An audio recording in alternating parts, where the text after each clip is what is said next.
Hello दोस्तों, कैसे हैं आप सब। उम्मीद करती हूँ अच्छे होंगे। आज हम आपके लिए एक और डरावनी कहानी लाए हैं, तो कहानी सुनिए, लाइक कीजिए और हमारे चैनल को सब्सक्राइब कीजिए।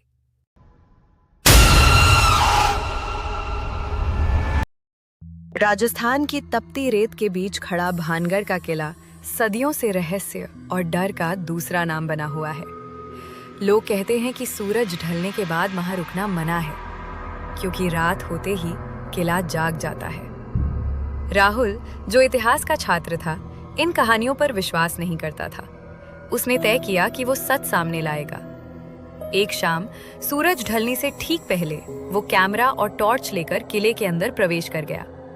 जैसे जैसे अंधेरा घिरता गया, हवा में अजीब सी सिहरन फैलने लगी।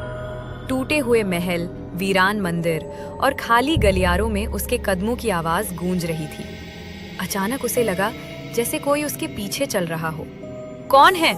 राहुल ने पलटकर पूछा, लेकिन वहां सिर्फ सन्नाटा था। वो मुख्य महल की ओर बढ़ा। दीवारों पर उकेरी गई आकृतियां टॉर्च की रोशनी में ऐसी लग रही थी मानो जीवित हों। तभी अचानक उसकी टॉर्च झपकने लगी। हवा ठंडी हो गई, जबकि बाहर दिन भर गर्मी थी। उसे याद आया कि लोगों का मानना है कि एक तांत्रिक ने इस किले को श्राप दिया था। कहा जाता है कि उसकी अधूरी चाहत ने पूरे शहर को तबाह कर दिया और उसकी आत्मा आज भी भटकती है। अचानक महल के अंदर से पायल की हल्की हल्की आवाज आने लगी। छन छन, छन छन। राहुल का दिल तेज धड़कने लगा। उसने कैमरा उस दिशा में घुमाया। एक क्षण के लिए उसे लगा कि सफेद कपड़ों में कोई स्त्री दूर खड़ी है, लेकिन जैसे ही उसने ध्यान से देखा, वो गायब हो गई। ये मेरा वहम है, उसने खुद को समझाया। तभी पीछे से किसी ने फुसफुसाया, यहां से जाओ। राहुल ने झटके से पीछे देखा। उसके सामने एक काली परछाई खड़ी थी, लंबी, झुकी हुई, और उसकी आंखें लाल चमक रही थी। टॉर्च अचानक बुझ गई। अब चारों ओर घुप अंधेरा था, सिर्फ उसकी तेज सांसों की आवाज और वो पायल की गूंज।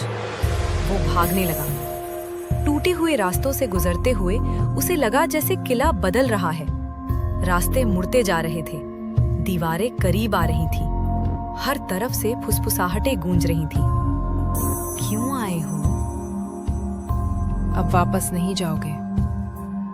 राहुल मुख्य दरवाजे की तरफ भागा, लेकिन वहां पहुंचकर उसका खून जम गया। दरवाजा बंद था, जबकि उसने खुद उसे खुला छोड़ा था। पीछे से ठंडी हवा का तेज झोंका आया। किसी ने उसके कंधे को पकड़ लिया। उसने मुड़कर देखा। वही लाल आंखों वाली परछाई उसके बेहद करीब थी। अगली सुबह सूरज उगा तो किले के बाहर राहुल का कैमरा पड़ा मिला। उसमें आखिरी रिकॉर्डिंग थी। राहुल चीख रहा था, कैमरा गिरता है, और फिर स्क्रीन पर एक चेहरा उभरता है, वही काली परछाई। लोग कहते हैं उस रात के बाद से भानगढ़ के किले में एक और आवाज सुनाई देती है, किसी युवक की मदद के लिए पुकार। और सूरज ढलते ही किला फिर से जाग जाता है, अपने अगले मेहमान का इंतजार करते हुए।